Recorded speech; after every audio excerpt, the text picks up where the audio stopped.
Hey friends, இந்த வீடியோவில் நம்ம மீண்டும் ஒரு சூப்பரான தகவல் பற்றி பார்க்க போகிறோம். அதாவது இந்த முதலமைச்சர் கோப்பை விளையாட்டுப் போட்டிகள் 2024 டு 25க்கு இது வரைக்கும் யாரெல்லாம் அப்ளை பண்ணலையோ அவங்களாம் உடனடியாக அப்ளை பண்ணிக்கோங்க. ஏன்னா அப்ளை பண்ணுறதுக்கான கடைசி டேட் வந்து நெருங்கிருச்சு. அது மட்டும் இல்லாமல் இதை அப்ளை பண்ணும்போது நிறைய பேர் நிறைய சந்தேகம் வந்து கேட்டிருக்காங்க. ஸோ அதற்கான விளக்கம்லாம் இந்த வீடியோவில் நம்ம பார்த்துடலாம். ஸோ ஏற்கனவே சம்மந்தமாக நம்ம சேனலில் ஒரு வீடியோ போட்டிருக்கோம். பட் இருந்தாலும் அப்போ அப்ளை பண்ணக்கூடிய ப்ராசஸும் இப்போ அப்ளை பண்ணக்கூடிய ப்ராசஸும் கொஞ்சம் மாற்றிருக்கிறாங்க. ஸோ அதை பற்றின எல்லா டீட்டெயில்ஸுமே இந்த வீடியோவில் நம்ம தெளிவாக பார்த்துடலாம். ஸோ உங்களுக்கு இந்த முதலமைச்சர் விளையாட்டு போட்டிகள், இந்த கோப்பை விளையாட்டு போட்டிகள் பற்றி முழுசாக தெரிஞ்சுக்கணும் அப்படின்னா ஏற்கனவே நம்ம சேனலில் போட்டிருந்தோம். அந்த வீடியோக்கான லிங்க் டிஸ்கிரிப்ஷனில் கொடுத்துட்றேன். அதை கிளிக் பண்ணி பார்த்துக்கோங்க. ஜஸ்ட்டு ஓவராலாக நான் சொல்லிடுறேன். அதாவது இந்த விளையாட்டு போட்டிகளுக்கு பார்த்தீங்கன்னா இந்த நிதியாண்டில் 37 கோடி ரூபாய் மொத்த பரிசு தொகை வந்து அறிவிச்சிருக்கிறாங்க. ஸோ இதில் 53 வகையான விளையாட்டுகள் வந்து இருக்குது. இந்த விளையாட்டில் எப்போ வந்து நடக்கும் அப்படின்னு பார்த்தீங்கன்னா செப்டம்பர் மாதம் நடக்குது. மாவட்ட வாரியாக நடக்குது, மண்டல வாரியாக, அதே மாதிரி மாநில அளவிலான போட்டிகள் எல்லாமே இதில் வந்து நடக்குது. ஸோ செப்டம்பர் மாதம் விளையாட்டு வந்து ஸ்டார்ட் பண்ண ஆரம்பிச்சிருவாங்க. அதுக்கு முன்கூட்டியே ரெஜிஸ்ட்ரேஷன் பண்ணக்கூடிய அந்த டேட் வந்து கொடுத்துருந்தாங்க. ஸோ இந்த ரெஜிஸ்ட்ரேஷன் பண்ணுறதுக்கான கடைசி தேதி எப்போ அப்படின்னு கேட்டிங்கன்னா ஸோ 25/8/2024. ஸோ இந்த மாதம் 25ஆம் தேதிக்குள்ளார நீங்கள் வந்து அப்ளை பண்ணிடணும். ரெஜிஸ்ட்ரேஷன் வந்து கம்ப்ளீட் பண்ணிடணும். ஸோ தனிநபரும் விளையாண்டுக்கலாம், அதே மாதிரி ஒரு டீமாகவும் நீங்கள் போய் விளையாடலாம். இப்போ கிரிக்கெட்னு எடுத்துக்கிட்டா ஸோ அதுக்கு வந்து ஒரு 14 பேர் 11 பேர் தேவை. ஸோ 11 பேர் தேவைன்னா அப்போ நீங்கள் ஒரு டீமை கொண்டு போய் ரெஜிஸ்டர் பண்ணி நீங்கள் ஒரு டீமாக விளையாடலாம். இது வந்து இப்போ பேட்மிண்டன் எடுத்துக்கிட்டோம்னா அதில் சிங்கிள்ஸு டபுள்ஸ்லாம் இருக்குது. அதே மாதிரி ரன்னிங் ரேஸில் வந்து சிங்கிள்ஸ் தான். ஸோ அந்த மாதிரி சிங்கிள்ஸாக விளையாடக்கூடிய விளையாட்டுக்கும் நீங்கள் வந்து கலந்துக்கலாம். ஸோ கடைசி டேட் பார்த்தீங்கன்னா லாஸ்ட் டேட் ஃபார் ரெஜிஸ்ட்ரேஷன் வந்து 25/8/2024. ஸோ இன்னும் ஒரு 3 நாள் தான் இருக்குது. அதனால தான் இந்த வீடியோ வந்து மேக் பண்ணியிருக்கோம். ஸோ யாரெல்லாம் வந்து இதில் கலந்துட்டு விளையாடணும்னு நினைக்கிறீங்களோ ஸோ எல்லாருமே வந்து கலந்துக்கலாங்க. ஸ்கூல் படிக்கிறவங்க, காலேஜ் படிக்கிறவங்க, மாற்றுத்திறனாளிகள், ஒரு ஒரு அரசு வேலையில் வந்து இருக்கவங்க, அதே மாதிரி பொதுமக்கள் எல்லாருமே வந்து கலந்துக்கலாம். யாருமே வந்து எலிஜிபிள் இல்லை அப்படின்னு கிடையாது. ஸோ நீங்கள் எந்த விளையாட்டில் வந்து நல்லா விளையாடுவீங்களோ அந்த விளையாட்டில் நீங்கள் கலந்துக்கலாம். ஸோ அதுக்கு இப்போ எப்படி நம்ம ரெஜிஸ்ட்ரேஷன் பண்ணுறது அப்படின்னு பார்க்கலாம். அது மட்டும் இல்லாமல் ரெஜிஸ்ட்ரேஷன் பண்ணும்போது நிறைய டவுட்ஸ் கேட்டிருக்காங்க, அதையும் கிளாரிஃபை பண்ணிடுறேன். ஸோ ஜஸ்ட் இந்த வெப்சைட் வந்து ஓப்பன் பண்ணிக்கோங்க. இந்த வெப்சைட்டுக்கான லிங்க் டிஸ்கிரிப்ஷனில் இருக்குது. இதில் பார்த்தீங்கன்னா விளையாட்டு வீரர் பதிவு அப்படின்னு இருக்கும், பிளேயர் ரெஜிஸ்ட்ரேஷன். ஜஸ்ட் அந்த ஆப்ஷனை கிளிக் பண்ணிக்கோங்க. ஸோ இதுக்கு முன்னாடியே ஸ்டார்டிங்கில் நான் வீடியோ மேக் பண்ணியிருந்தேன் பார்த்தீங்களா. ஸோ அப்போ இந்த ஆப்ஷன் கிளிக் பண்ணும்போது பார்த்தீங்கன்னா ஏற்கனவே ரெஜிஸ்டர் பண்ணவங்க லாகின் பண்ணுறதுக்கான ஒரு ஆப்ஷன் கொடுத்துருந்தாங்க.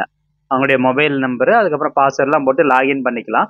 ஸ்டேட்டஸ் வந்து செக் பண்ணுற மாதிரி ஒரு ஆப்ஷன் வந்து கொடுத்துருந்தாங்க. பட் இப்போ பார்த்தீங்கன்னா ஜஸ்ட் பிளேயர் ரெஜிஸ்ட்ரேஷன் மட்டும் தான் பண்ண முடியுது, லாகின் வந்து பண்ண முடியாது. ஸோ 25ஆம் தேதி வரைக்கும் நீங்கள் ரெஜிஸ்ட்ரேஷன் மட்டும் தான் பண்ண முடியும். அதுக்கப்புறம் தான் லாகின் பண்ணக்கூடிய ஆப்ஷன் வரும் அப்படின்னு சொல்லியிருக்காங்க. ஸோ இந்த லாகின் பண்ணதுக்கு அப்புறமா உங்களுக்கான டேட் எல்லாம் அனௌன்ஸ் பண்ணியிருப்பாங்க அதில். அது மட்டும் இல்லாமல் நீங்கள் எந்த மொபைல் நம்பர் கொடுக்குறீங்களோ அந்த மொபைல் நம்பருக்கு உங்களுக்கான ஈவெண்ட், அந்த ஸ்போர்ட்ஸ் ஈவெண்ட் என்னைக்கு ஸ்டார்ட் ஆகுது அப்படிங்கிற இன்ஃபர்மேஷன் எல்லாமே உங்களுக்கு மொபைல் நம்பருக்கு வந்து அனுப்பிச்சிருவோம் அப்படின்னு சொல்லியிருக்கிறாங்க.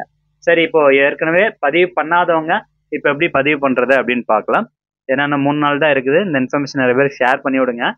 இந்த இதில் பாருங்கள், புதிய விளையாட்டு வீரர் பதிவு அப்படின்னு இருக்கும். ஜஸ்ட் அந்த ஆப்ஷன் நீங்கள் கிளிக் பண்ணிக்கோங்க. அதை கிளிக் பண்ணோம்னா ஒரு சில இன்ஸ்ட்ரக்ஷன்ஸ் வரும். இதெல்லாம் ஏற்கனவே நம்ம சேனலில் சொல்லியிருக்கோம். பட் இந்த இன்ஸ்ட்ரக்ஷன் இங்கிலீஷ் அண்ட் தமிழ் ரெண்டுலையுமே கொடுத்துருப்பாங்க. நீங்கள் படித்து பார்த்துக்கோங்க. அதாவது ஸ்கூல் கேட்டகரி அப்படின்னா ஏஜ் லிமிட் இருக்கும். 12 வயசுலேருந்து 19 வயசுக்கு உடைய குழந்தைகள் மட்டும்தான் கலந்துக்க முடியும். காலேஜ் கேட்டகரியில் விளையாடுறீங்க அப்படின்னா வயது வரம்பு 17லேருந்து 25. மாற்றுத்திறனாளிகளுக்கு வயது வரம்பு கிடையாது. பொது பிரிவினருக்கு வயது வரம்பு கொடுத்துருக்காங்க பாருங்க. 15லேருந்து 35 வயசு வரைக்கும் இருக்கவங்க தான் விளையாட முடியும்.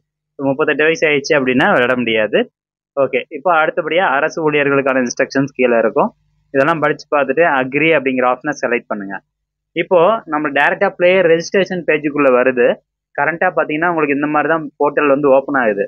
இதுக்கு முன்னாடி பார்த்தீங்கன்னா உங்களுடைய மொபைல் நம்பர் ஃபஸ்ட்டு கேட்கும், அதுக்கு ஓடிபி வரும். அதெல்லாம் கொடுத்ததுக்கு அப்புறம் தான் இந்த ரெஜிஸ்ட்ரேஷன் பேஜே ஓப்பன் ஆகும். பட் இப்போ பார்த்தீங்கன்னா டேரெக்டாக ரெஜிஸ்ட்ரேஷன் பேஜ் வந்து ஓப்பன் ஆயிடுது. ஓகே, ஃபஸ்ட்டு விளையாட்டு வீரரின் பெயர் இந்த பாக்ஸில் அப்படியே ஃபுல்லாக டைப் பண்ணிக்கோங்க. அடுத்தபடியாக டேட் ஆஃப் பர்த், பிறந்த தேதி. ஸோ யாருடைய பேர் இங்கே கொடுத்துருக்கீங்களோ அவங்களுடைய டேட் ஆஃப் பர்த். இது எல்லாமே ஆதார் கார்டில் மேட்ச் ஆகிற மாதிரி எல்லா டேட்டாவும் ஆதார் கார்டில் மேட்ச் ஆகிற மாதிரி கரெக்டாக கொடுத்துக்கோங்க. டேட் ஆஃப் பர்த் பொறுத்த வரைக்கும் ஃபஸ்ட்டு மாதம் டபுள் டிஜிட்டில் கொடுத்துடணும். அதுக்கப்புறம் ஃபஸ்ட்டு டேட்டு, அதுக்கப்புறம் மாதம், எந்த மாதம் நீங்கள் பிறந்தீங்க, அதுக்கப்புறம் வருஷம். ஸோ அது கரெக்டாக கொடுத்துட்டு அடுத்தபடியாக கைபேசி எண் அப்படிங்கிற ஒரு பாக்ஸ் இருக்கும். அது நீங்கள் கொடுத்தோன்னே பாருங்கள், இந்த இடத்துல உங்களுக்கான ஏஜ் என்ன அப்படிங்கிறது வந்துடும். இன்கேஸ் 35 கிராஸ் ஆயிடுச்சு அப்படின்னா ஜென்ரல் பப்ளிக் வந்து எலிஜிபிள் கிடையாது. ஸோ உங்களுடைய மொபைல் நம்பர் கரெக்டாக அந்த பாக்ஸில் கொடுத்துக்கணும். இதுக்கு தான் ஃபுல் அண்ட் ஃபுல் கம்யூனிகேஷன் வந்து நடக்கும். அடுத்தபடியாக பாலினம் ஜெண்டர் மேலா ஃபீமேலா செலக்ட் பண்ணிக்கோங்க. நெக்ஸ்ட் அப்படியே கீழே ஸ்க்ரோல் பண்ணிட்டு வந்தீங்கன்னா இந்த இடத்துல பாருங்கள் ஆதார் கார்டு நம்பரு. ஸோ உங்களுடைய ஆதார் கார்டு நம்பரை கரெக்டாக டைப் பண்ணிக்கணும். நெக்ஸ்ட் விளையாட்டு போட்டியின் வகையை நம்ம செலக்ட் பண்ணணும். ஸோ இதில் தான் நிறைய பேர் வந்து சந்தேகம் கேட்டிருந்தாங்க.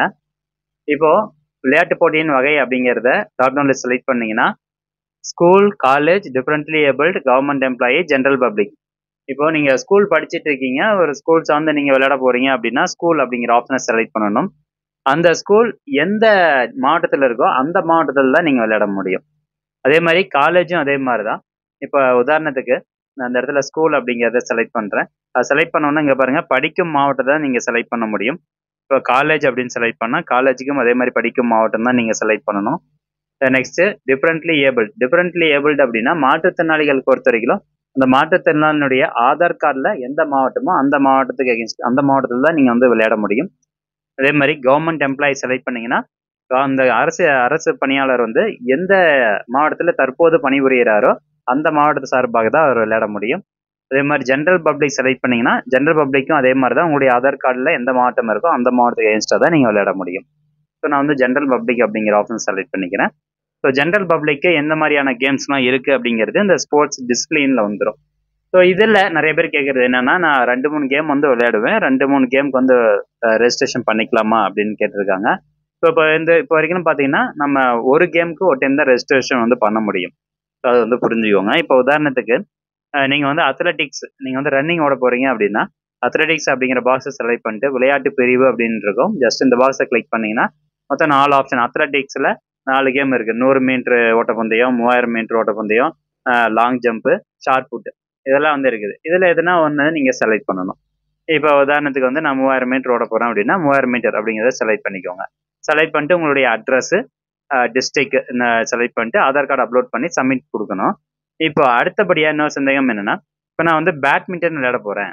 ஸோ பேட்மிண்டன் விளையாட போகிறேன் அப்படின்னா இந்த பேட்மிண்டன் செலக்ட் பண்ணிட்டு இந்த பாக்ஸை கிளிக் பண்ணி சிங்கிள்ஸாக டபுள்ஸ் விளையாட போகிறீங்களா?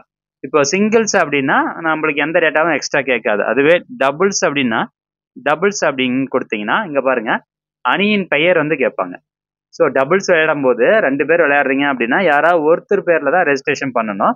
இன்னொருத்தர் உங்கள் கூட யார் விளையாட போகிறாரோ அவருடைய நேமு, டேட் ஆஃப் பர்த்து, அவருடைய mobile number, Aadhaar number, address வந்து தனியாக நீங்கள் கீழே கொடுக்குற மாதிரி இருக்கும். இப்போ அதே மாதிரி தான் இப்போ கிரிக்கெட்னு எடுத்துக்கலாம். இப்போ நான் கிரிக்கெட் செலக்ட் பண்ணுறேன். கிரிக்கெட் கொடுத்துட்டு தென் இந்த இடத்துல கிரிக்கெட் அப்படிங்கிற ஆப்ஷன் செலக்ட் பண்ணுறேன். ஸோ செலக்ட் பண்ணோன்னு பார்த்தீங்கன்னா உங்களுக்கு அந்த கிரிக்கெட்டில் உங்கள் டீம் இப்போ 11 பேர்னா 11 பேரில் யார் வந்து ரெஜிஸ்டர் பண்ணுறாங்களோ அவங்க தான் மற்றவங்களோட டீட்டெயில்ஸ் எல்லாமே கொடுக்கணும். ஸோ கிரிக்கெட்னு கொடுத்துட்டோம். அது கீழே வந்து பார்த்தீங்கன்னா மொத்தம் 14 பேரோட டீட்டெயில்ஸ் வந்து நீங்கள் தான் கொடுக்கணும். ஸோ யாராவது ஒருத்தர் ரெஜிஸ்ட்ரேஷன் பண்ணால் போதும். ஒரு டீமுக்கு அகேன்ஸ்டாக ஒருத்தர் மட்டும் ரெஜிஸ்ட்ரேஷன் பண்ணால் போதுமானது.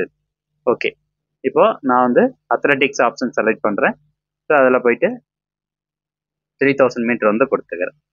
ஓகே, அடுத்தபடியாக உங்களுடைய அட்ரஸ் அந்த பாக்ஸில் ஃபுல்லாக டைப் பண்ணிடுங்க. தென் சொந்த மாவட்டம், உங்களுடைய மாவட்டம் எதுவோ அந்த மாவட்டத்தை நீங்கள் செலக்ட் பண்ணணும். தென் நெக்ஸ்ட்டு ஆதார் கார்டு வந்து அப்லோட் பண்ணணும். ஸோ இதெல்லாம் வந்து அப்லோட் பண்ணிக்கலாம். ஆதார் கார்டு வந்து இமேஜ் ஃபைலாக கூட அப்லோட் பண்ணலாம், அல்லது பிடிஎஃப் ஃபைலாகவும் நீங்கள் அப்லோட் பண்ணிக்கலாம். ஸோ ஆதார் கார்டு வந்து அப்லோட் பண்ணிவிட்டு அடுத்தபடியாக சமர்ப்பிக்க அப்படிங்கிற ஆப்ஷனை கிளிக் பண்ணுறேன். ஸோ என்ன ஆகுது அப்படின்னு பார்க்கலாம். நான் அதுக்கு முன்னாடி இந்த ஆதார் கார்டில் அப்லோட் பண்ணிக்கிறேன். ஒன்ஸ் நீங்கள் சப்மிட் பண்ணதுக்கு அப்புறமா இந்த மாதிரி ரெஜிஸ்டர் சக்ஸஸ்ஃபுல்லி அப்படின்னு வந்துடும். தென் நெக்ஸ்ட் பார்த்தீங்கன்னா இம்பார்ட்டன்ட் நோட்டிஃபிகேஷன் வந்து கொடுத்துருப்பாங்க. அதாவது இந்த 2024ஆம் ஆண்டிற்கான முதலமைச்சர் கோப்பை விளையாட்டுப் போட்டிகளுக்காக பதிவு செய்துள்ள விளையாட்டு வீரர்களுக்கான பதிவு எண், பிளேயர் ஐடி மற்றும் நிகழ்வு அட்டவணை, காம்படிஷன் ஷெட்யூல் உள்ளிட்ட விவரங்கள் குறுஞ்செய்தி வழியாக வீரர்கள் பதிவு செய்த எண்ணிற்கு விரைவில் அனுப்பப்படும். ஸோ இப்போ உங்களுக்கு பார்த்தீங்கன்னா அந்த ஐடி நம்பர் வராது. கூடிய விரைவில் உங்களுக்கு அந்த பிளேயர் ஐடி ரெஜிஸ்ட்ரேஷன் நம்பர் வந்து கொடுத்துருவாங்க. அதே மாதிரி நீங்கள் எந்த கேம் செலக்ட் பண்ணீங்களோ அதற்கான டைம் டேபிள், காம்படிஷன் ஷெட்யூலும் வந்து உங்கள் மொபைல் நம்பருக்கு அனுப்பிச்சிருவோம் அப்படின்னு சொல்லியிருக்கிறாங்க. ஸோ இதை தாண்டி ஒரு சில இன்ஸ்ட்ரக்ஷன்ஸ் வந்து காமனாக கொடுக்கறது எல்லாமே கொடுத்துருக்குறாங்க. ஸோ பொது பிரிவில் நீங்கள் கலந்துக்கிறீங்க, ஜென்ரல் பப்ளிக்காக இருந்தீங்க அப்படின்னா கண்டிப்பாக நேட்டிவிட்டி சர்டிஃபிகேட்டும் ஆதார் கார்டும் கட்டாயம் எடுத்துகிட்டு போகணும். இதே நீங்கள் ஸ்கூல், காலேஜ் அப்படின்னா ஐடி கார்டு இருந்தால் போதுமானது. ஸோ நேட்டிவிட்டி சர்டிஃபிகேட் கம்பல்சரியாக வந்து கேட்குறாங்க. அதெல்லாம் இல்லை அப்படின்னா அப்ளை பண்ணி வாங்கி வச்சுக்கோங்க. ஸோ செப்டம்பர் மாதம் பார்த்தீங்கன்னா உங்களுக்கு ஸ்போர்ட்ஸ் வந்து நடக்க போகுது. ஸோ ஃப்ரெண்ட்ஸ், இந்த இன்ஃபர்மேஷன் கண்டிப்பாக உங்களுக்கு பயனுள்ளதாக இருக்கும் அப்படின்னு நினைக்கிறேன். இது சம்மந்தமான அப்டேட் தொடர்ந்து நம்ம சேனல் அப்டேட் பண்ணிட்டு வரோம். மீண்டும் அடுத்த ஒரு நல்ல பதிவில் சந்திக்கலாம். நன்றி, வணக்கம்.